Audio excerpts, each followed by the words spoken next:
Hello and welcome লন্ডনে বাঙালির রান্নাঘরে। আজকের রান্নাঘরে আছে একদম ঘরোয়া স্বাদের রেসিপি, সম্পূর্ণ নিরামিষ মূলো ছেচকি।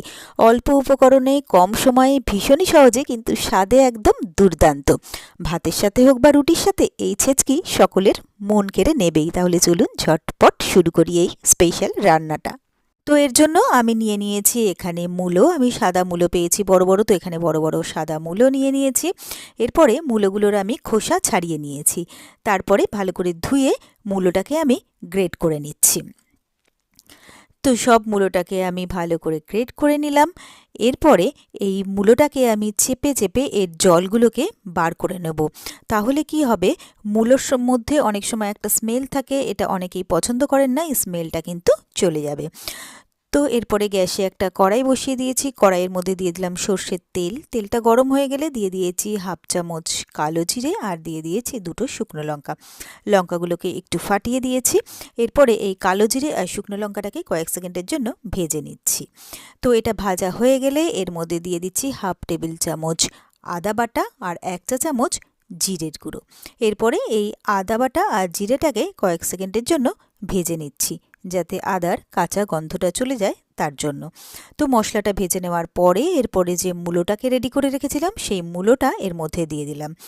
দিয়ে দিচ্ছি হাফ চামচ হলুদ গুঁড়ো আর দিয়ে দিচ্ছি এর মধ্যে স্বাদমতো নুন। এরপরে সবটাকে ভালো করে মিলিয়ে মিশিয়ে নিচ্ছি মূলোর সাথে। তো সবটাকে ভালো করে মূলোর সাথে মিলিয়ে মিশিয়ে নিয়ে এরপরে এর মধ্যে দিয়ে দিচ্ছি বেশ কিছুটা মটরশুঁটি আর দিয়ে দিচ্ছি দুটো চিড়ে নেওয়া কাঁচা লঙ্কা।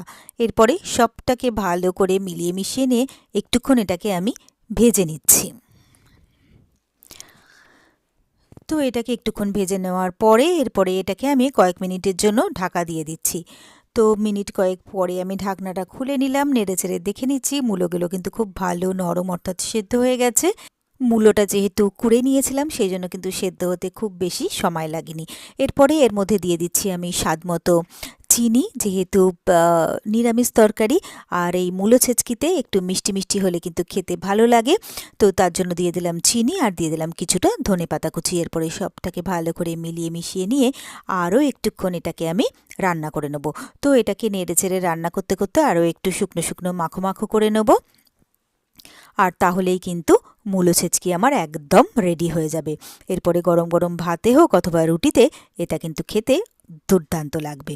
তো এরপরে আমি নিয়ে নিয়েছি সার্ভিং প্লেট। গরম গরম মূলো ছেচকি আমি সার্ভিং প্লেটে তুলে নিচ্ছি সার্ভ করার জন্য। তাহলে এই চটজলদি রেসিপিটা আপনারাও কিন্তু ঝটপট বাড়িতে বানিয়ে ফেলতে পারেন, আর আমি গ্যারান্টি দিয়ে বলতে পারি এটা আপনাদের সকলেরই ভীষণ ভালো লাগবে। আর আমার রান্নাগুলো কেমন লাগছে অবশ্যই কিন্তু কমেন্টস করে জানাবেন। ভিডিওগুলোতে লাইক করে প্লিজ আমার সাথে থাকবেন, পাশে থাকবেন। আর আমার চ্যানেলটা যদি আপনারা নতুন চেক করতে থাকেন তাহলে প্লিজ চ্যানেলটাকে সাবস্ক্রাইব করে পাশে থাকা বেল আইকনটা প্রেস করে দেবেন। তাহলে আমার ভিডিওর নোটিফিকেশান আপনারা সহজেই পেয়ে যাবেন।